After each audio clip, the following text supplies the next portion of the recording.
et bienvenue dans cette minute automnale. Je m'appelle Florivine, artiste pluriel et slow. Et aujourd'hui, ça y est, c'est la dernière minute automnale du mois d'octobre 2020. Je ne sais pas si vous vous rendez compte, mais ça veut dire que j'ai réussi à filmer, éditer et publier 31 vidéos en un mois. C'est quand même pas rien, sachant qu'en plus, à l'époque où j'ai eu l'idée au mois d'août et où j'ai décidé d'appeler ça des minutes automnales, dans ma tête c'était 31 vidéos qui font 5-10 minutes parce que je me suis dit j'aurais jamais le temps de faire des vidéos super longues. Et résultat, je crois qu'il y en a peut-être 4 ou 5 qui font moins de 10 minutes et en réalité vous avez eu une tonne de vidéos qui font 20, 25, 30 minutes quoi. Donc voilà, c'est quand même pas rien, c'est beaucoup de travail, j'ai réussi à me tenir à mon engagement jusqu'au bout, j'ai réussi à poster tous les jours à 18h30 comme je me l'étais dit. J'ai réussi à faire des vidéos créatives comme je me l'étais dit, donc il y a des vidéos face cam comme ce que je suis en train de filmer là, mais il y a aussi des vidéos que j'ai jamais fait avant sur ma chaîne et que je n'avais jamais fait avant tout court. Donc changer les décors, avec notamment les décors naturels d'Auvergne, faire un vlog, faire une vidéo créative autour de la 19e saison du projet 24 saisons douceur automnale, filmer des vidéos avec 2 caméras pour vous faire des tutos de dessin et d'aquarelle et vous montrer le bullet journal tout en vous parlant. Enfin, en fait, il y a plein de trucs nouveaux que j'ai fait et j'ai quand même réussi à en faire en plus 31. Donc voilà, je suis vraiment, je suis super fière en fait d'avoir accompli ça et je voulais partager cette fierté avec vous parce que souvent on s'empêche d'être fier, on s'empêche de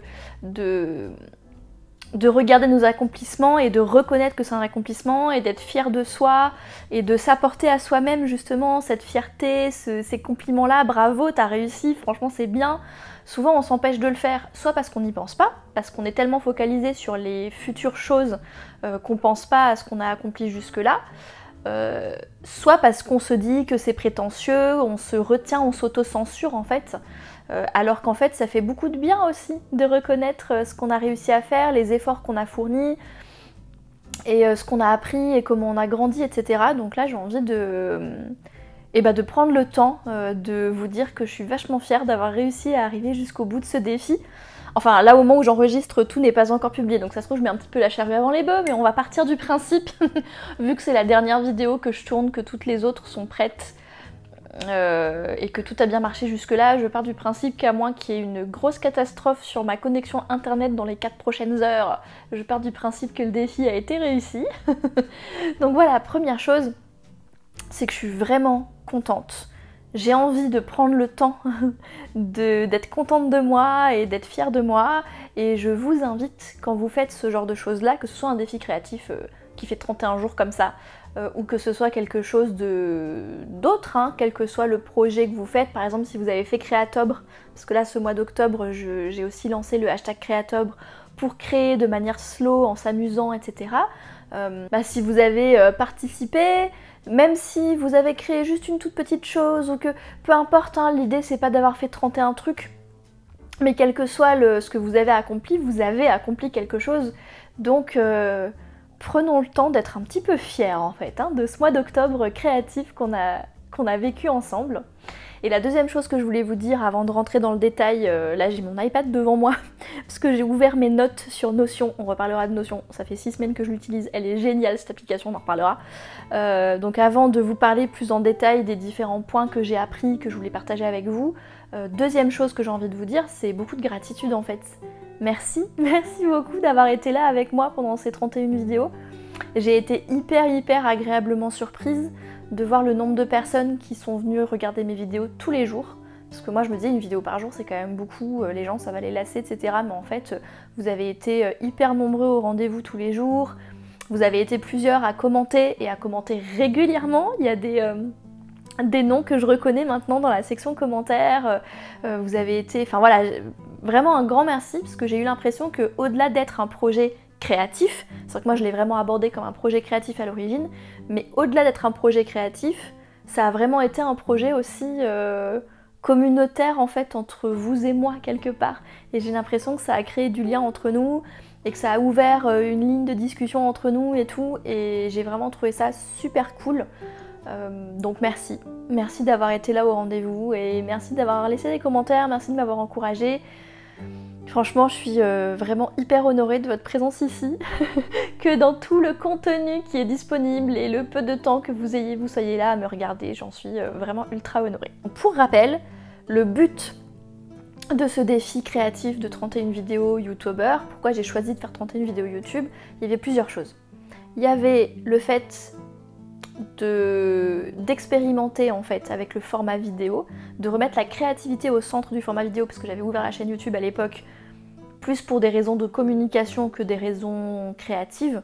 Et ce que j'en tire par rapport à ça, c'est que effectivement la vidéo peut être un outil créatif, et en fait mes 2 vidéos préférées de tout YouTuber, c'est en fait les 2 vidéos qui ont nécessité le plus de créativité au montage, donc à savoir le vlog que j'ai publié, où en fait il a fallu que je réfléchisse à quelle partie de la journée je filme, notamment quand je suis partie en ville, il a fallu que je réfléchisse à quel plan je filme, et après quand je l'ai monté, j'ai créé les petites cartes avec mon Procreate, avec les petits commentaires en dessous, il a fallu que je choisisse différentes musiques. L'autre vidéo que j'ai adoré faire, c'est la saison 19/24, la douceur automnale, qui est une vidéo avec uniquement une voix off que j'ai écrite à l'avance, donc c'est de la non-fiction créative, où j'ai écrit le texte pour qu'il soit un petit peu poétique, etc. à l'avance.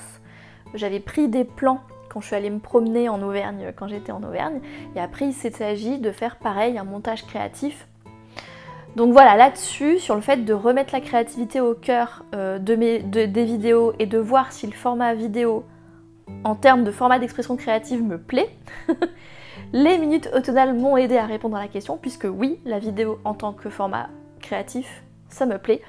Et je vais vouloir en faire plus à l'avenir, que ce soit sous forme de vlog, que ce soit sous forme de sorte d'essai créatif vidéo comme la douceur automnale, je pense qu'il y en aura d'autres. Après, ça a aussi été les 2 vidéos qui m'ont pris le plus de temps à éditer et à monter. Donc je peux pas me permettre de faire que des vidéos créatives toutes les semaines. Ce sera pas possible parce que ça prend beaucoup trop de temps, et de toute manière, autant j'adore créer ces vidéos là, autant pour avoir filmé 31 vidéos et vous avoir filmé beaucoup de vidéos face cam comme celle que je suis en train de faire, je me suis aussi rendu compte que j'aime beaucoup vous parler en fait, et que j'aime beaucoup les contenus en profondeur. Je vous en parlais hier dans mon bilan d'artiste, parce que pareil, vu qu'il y avait une idée avec ce défi des 31 minutes au total de me demander ce que j'aime faire. Donc ça c'était le deuxième, ça me permet de faire la transition avec le deuxième objectif que j'avais, qui est lié au premier, hein, mais avec YouTuber, qui était de me demander si j'aime tourner des vidéos et si j'aime garder cette chaîne YouTube ouverte, et que ça allait un petit peu déterminer ce qu'allait devenir cette chaîne à l'avenir. Et oui, j'aime créer du contenu, j'aime créer des vidéos, et ce que j'aime, donc c'est soit créer des choses hyper créatives comme le vlog ou la douceur automnale, ou bien créer du contenu qui va être plutôt en profondeur, où je vais prendre le temps de vous expliquer des choses, où je vais vous prendre le temps de vous apporter vraiment une vraie valeur ajoutée. Et là-dessus, alors oui, j'ai bien aimé les vidéos face cam, j'aime bien le côté spontané de ce genre de vidéo, où je m'installe dans mon petit coin cosy, je prends mon petit thé et je vous parle avec juste 2-3 points sans que ce soit un gros script, ça j'aime beaucoup. Mais bon, ça c'est aussi ce que je fais en podcast, même si souvent le podcast il a un script, mais je trouve que les discussions très longues comme ça se prête peut-être davantage au podcast qu'à la vidéo. Par contre, j'ai constaté avec les minutes automnales que ce que j'aime faire aussi, c'est les séries de vidéos autour d'un thème, où du coup ma pensée elle suit une logique entre les différentes vidéos. Et là je pense aux 7 vidéos que j'ai filmées autour du voyage créatif, où j'ai présenté le voyage créatif dans une vidéo, et après je vous ai fait 6 vidéos de suivi sur chacun des ingrédients du voyage créatif. Donc ça m'a plu. Donc l'idée de faire une série de vidéos autour d'un thème où du coup je peux vraiment aller en profondeur, j'ai vraiment adoré ça. Et le deuxième truc que j'ai aimé faire, c'est les vidéos avec 2 caméras là. Notamment le tuto des feuilles d'automne et le tuto des citrouilles avec un fond d'aquarelle. J'ai vraiment adoré faire ça. Partager mon art en fait, et partager ces outils créatifs de manière concrète en utilisant le format visuel. qui est quelque chose que je peux pas faire par podcast du coup. C'est vraiment quelque chose que j'ai adoré faire. Ce qui m'amène au troisième apprentissage aussi que j'ai eu d'avoir créé 31 vidéos, et ça c'est quelque chose qui peut, un bénéfice on va dire, que vous pouvez retirer si vous faites un défi créatif de ce type là, de créer 10, 20, 31, 100 choses créatives tous les jours comme ça, c'est que ça a vachement démystifié pour moi la création de vidéos YouTube. Donc faire la transition avec ces fameuses vidéos tuto où il y avait 2 caméras, ça fait très longtemps que je pense, ça fait plusieurs mois que je pense à faire ce type de vidéo pour vous. Ça fait plusieurs mois que je ne le fais pas parce que j'avais peur en fait, peur de la technique. Et grâce à ce défi de 31 vidéos, vu qu'il fallait 31 idées de vidéos et que je m'étais engagée en plus à faire des vidéos différentes et que l'idée c'était pas de faire 31 vidéos face cam, j'ai été obligée de sortir de ma zone de confort. Ce qui est d'ailleurs un autre avantage à faire un défi comme ça 31 jours, c'est que pour avoir 31 idées et pour pouvoir le tenir et pour pouvoir que ça reste original, etc. Il y a un moment où il faut sortir de sa zone de confort. Donc je suis ultra contente d'avoir réussi à sortir de ma zone de confort, c'est ça. Je suis très contente d'avoir pu filmer toutes ces vidéos où c'est des idées que j'ai depuis des mois, voire des années, et que j'avais jamais postées sur ma chaîne jusque-là, quoi. Et d'ailleurs, ce point-là, je suis désolée, je suis partie dans une tangente, on reviendra sur la démystification après, mais ce point-là, c'est vrai que en fait, YouTube, c'est un peu devenu une routine. Et c'est aussi pour ça que j'avais lancé YouTuber. C'est parce que YouTube, c'est un petit peu devenu une routine et que c'était devenu un peu un automatisme. Ok, chaque début de mois, je filme les 4 vidéos du mois. Je fais un seul setup parce que c'est très chiant quand on est tout seul et qu'on n'a pas les trépieds. Enfin, les trépieds, je les ai depuis 2 mois. Je les ai achetés avec l'argent du mécénat de Patreon. Et oui, du coup, je suis un peu rentrée dans une espèce de routine, dans une espèce de truc où du coup, c'est facile de ne pas avoir à réfléchir, vous savez, une fois qu'on a pris une habitude, qu'on a pris une routine, et d'ailleurs c'est l'avantage des habitudes et des routines parce qu'on ne peut pas penser à tout toute la journée, c'est qu'on installe un système en fait qui est efficace, qui nous permet de gagner du temps, qui nous permet de gagner de la charge mentale, et on fait comme ça chaque mois sans plus réfléchir. L'inconvénient de ça, donc l'inconvénient de passer en mode routine comme ça, et c'est que du coup on sort plus de notre zone de confort. On fait les choses, on est sur nos rails et on fait plus des choses originales, on fait plus des choses créatives, on ne fait que ce qu'on a déjà l'habitude de faire. Et alors, pour certains cas, ça peut très bien nous convenir comme ça et on n'a pas forcément besoin de changer la routine, on n'a pas forcément besoin de passer de l'énergie à essayer de changer tout ça. Moi, dans le cas de YouTube, j'ai voulu faire ces 30 minutes au tonal pour secouer un petit peu la routine, parce que je commençais à en avoir marre de YouTube et je commençais à me remettre en question, notamment par rapport au minimalisme numérique et au fait que je vais vous donner du contenu de meilleure qualité, etc. Je commençais à me demander est-ce que c'est encore pertinent en fait de continuer la chaîne YouTube telle qu'elle est, avec mes habitudes telles qu'elles sont. Et c'était dans le but de questionner cette routine que j'ai fait les 38 minutes au tonal et ça a été très efficace puisque j'ai osé faire en un mois des tas de vidéos que j'avais pas pris l'énergie de réfléchir à comment on fait pendant les 2-3 ans où j'ai eu ma chaîne jusqu'à maintenant. Et là, ça m'a obligée à sortir des rails de cette routine, à allouer de la charge mentale à ça, puisque du 15 septembre au 25 octobre, toute ma charge mentale et créative, côté projet créatif, j'ai choisi de les allouer à YouTuber et au projet des 31 minutes au tonal. Donc du coup, j'ai pu utiliser cette charge mentale pour changer la routine, pour tester de nouvelles choses, pour apprendre des compétences, pour faire des choses que j'ai pas l'habitude de faire. Et du coup, c'était le but. Et le but a été rempli. Et ça me permet de reboucler avec cette affaire de démystification, c'est que le fait de consacrer de l'énergie à ça pendant 31 jours, ça m'a permis aussi de démystifier la vidéo YouTube. C'est-à-dire qu'une des raisons pour lesquelles je suis restée dans ma routine et que j'avais mon setup et que je tourne 4 vidéos d'un coup et que je vais pas trop y réfléchir, c'est que j'avais aussi une appréhension par rapport à ça. Comme je vous disais, par rapport aux vidéos avec les 2 écrans, mais c'est pas que les vidéos avec 2 écrans, c'est que je me suis rendu compte que dans mon imaginaire intérieur, ma perception du maintien de cette chaîne YouTube, il y avait beaucoup de mystification entre guillemets autour du format vidéo, parce que c'est vrai que c'est un format qui est plus difficile à mettre en place qu'un format audio, où finalement format audio je peux le mettre en pyjama, dans le noir, il suffit juste que le micro il soit près de ma bouche et voilà, ou encore pire que le format écrit que je peux vraiment faire dans n'importe quelle condition, même quand il y a du bruit autour de moi, etc. C'est vrai que le format vidéo, des 3 formats écrit, audio, vidéo, le format vidéo c'est le plus contraignant. Parce qu'il faut qu'il n'y ait pas trop de bruit, il faut que la lumière soit bonne, il faut pouvoir faire un cadrage, il faut être un minimum présentable, je peux pas avoir un script parce que si je suis tout le temps en train de lire comme ça et que je vous regarde pas avec mes yeux, ben c'est pas agréable. Donc il y a beaucoup de contraintes avec le format vidéo et ça a mené à ce que je mystifie un petit peu le truc, c'est-à-dire que je me suis fait toute une montagne dans ma tête du temps et de l'énergie que ça me prend de tourner et de publier des vidéos sur YouTube. Mais ça a quand même été énergivore, ça m'a quand même pris beaucoup de temps. Toute mon énergie créative a été consacrée à YouTube depuis 1 mois et demi, donc c'est pas si facile que ça. C'est un gros projet de faire 31 vidéos YouTube.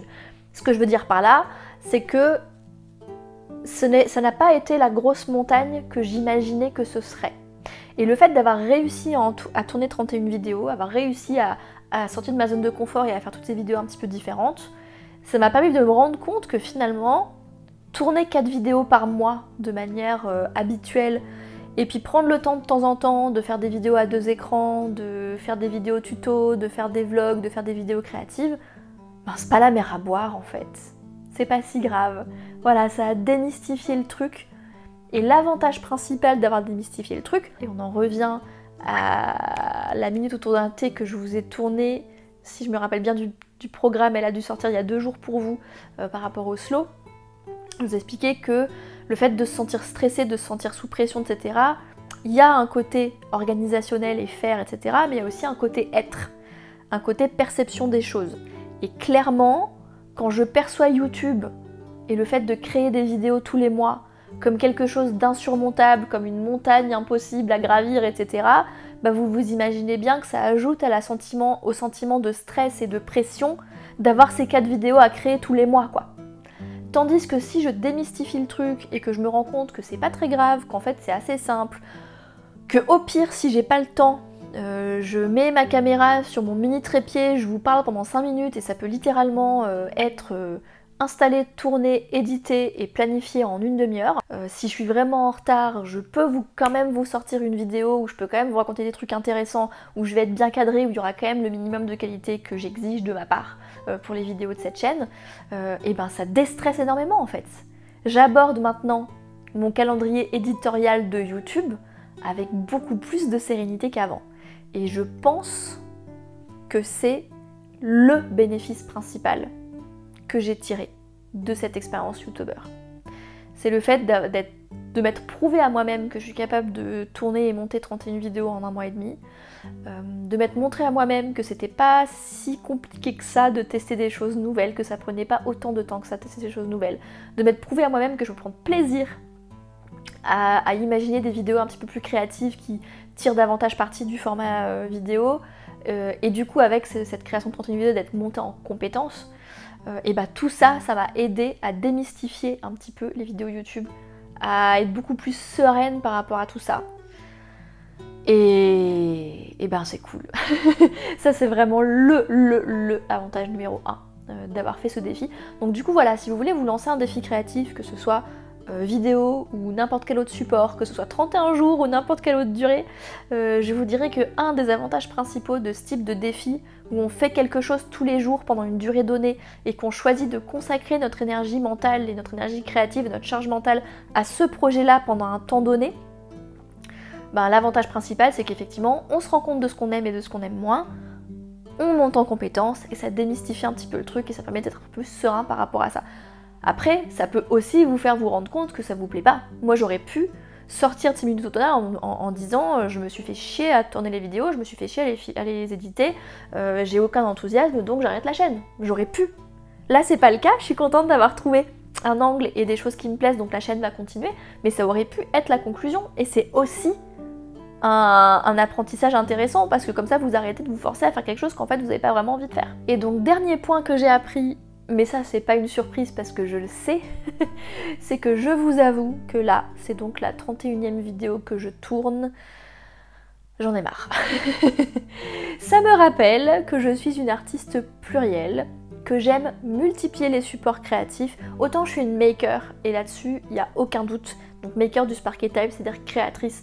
Ce qui donne du sens à ma vie, ce qui me motive, ce qui m'enthousiasme, c'est de créer des choses. Et donc, ce projet créatif m'a confirmé ça, parce que j'ai eu beaucoup d'enthousiasme à créer ces 31 vidéos. Mais ça m'a aussi montré que je suis une créative plurielle, et que ça ne me satisfait pas d'avoir un seul moyen d'expression créative. Et là c'est vrai que donc, je suis en train de préparer le National Novel Writing Month, donc le mois prochain, là, le mois de novembre, va être consacré essentiellement à la créativité via l'écriture de fiction, puisque je vais avancer mon roman L'héritage de l'impératrice que j'ai commencé. Je sais pas si je le finirai parce que ça sent le roman qui va être long, mais l'idée c'est quand même de pas mal l'avancer. Donc je vais enfin pouvoir me tourner vers une autre forme créative parce que là j'en ai besoin. Mais effectivement ces 6 dernières semaines, je me suis concentrée sur YouTuber. J'ai mis ma charge mentale, mon énergie créative et mon temps créatif quotidien à tourner et éditer et penser aux vidéos. Vous l'avez vu d'ailleurs dans le blog, le vlog que je vous ai publié, que cette journée-là, qui était le 6 octobre je crois, je n'ai rien fait de créatif à part tourner le vlog en fait. Et ça fait depuis le 15 septembre que c'est comme ça. Et je vous avoue que j'en ai marre. Là j'en ai marre. Là ma créativité elle a envie de s'exprimer autrement. Je peux plus voir la vidéo en peinture temporairement. Hein. Je pense que là je vais avoir envie de créer des vidéos quand je me serai bien concentrée sur mon roman, que j'aurai bien fait d'autres trucs. L'envie de tourner des vidéos va revenir. Mais là j'en ai marre. Donc c'est pas grave. Je me suis fixé un défi de 31 vidéos, je savais qu'il y avait le risque que j'en ai marre, mais j'avais envie de me pousser à ce défi-là quand même. Je suis allée jusqu'au bout, comme je vous le disais, j'en suis très fière. Simplement voilà, ça me montre que effectivement je suis une artiste plurielle et que finalement ce qui me nourrit le plus en tant qu'artiste, c'est pas un format, mais c'est le fait de picorer d'un format à l'autre. Et ben je vais vous laisser là-dessus parce que je pense que cette dernière minute automnale fait honneur. D'ailleurs ça aussi c'est un truc que j'ai découvert sur moi-même, c'est que j'ai beaucoup de mal à faire court et je préfère en fait prendre le temps de vous expliquer les choses plutôt que de faire des contenus très courts. Et donc ça en est la preuve, puisque à l'honneur, pour faire honneur aux différentes minutes automnales qui ont duré une demi-heure, j'ai l'impression que celle-ci elle a aussi duré une demi-heure. Donc voilà, en tout cas j'espère que ce petit bilan vous a plu, que ce voyage avec moi, ces 31 minutes automnales avec moi vous ont plu, que vous avez passé un bon mois d'octobre en ma compagnie. Si vous avez participé à Créatobre, j'espère que vous avez aussi passé un bon mois d'octobre créatif. Encore une fois, pour rappel, si vous avez des retours à me remonter sur les minutes automnales, ce que vous avez préféré, ce que vous aimeriez voir à la suite sur la chaîne, c'est le moment ou jamais de me le dire en commentaire sous la vidéo, ou si vous préférez vous exprimer en privé par email sur hello@storyteller.com. En attendant, je vous remercie infiniment d'avoir regardé cette toute dernière minute automnale 2020 avec moi. Je vous souhaite une belle journée, une excellente soirée et à la prochaine!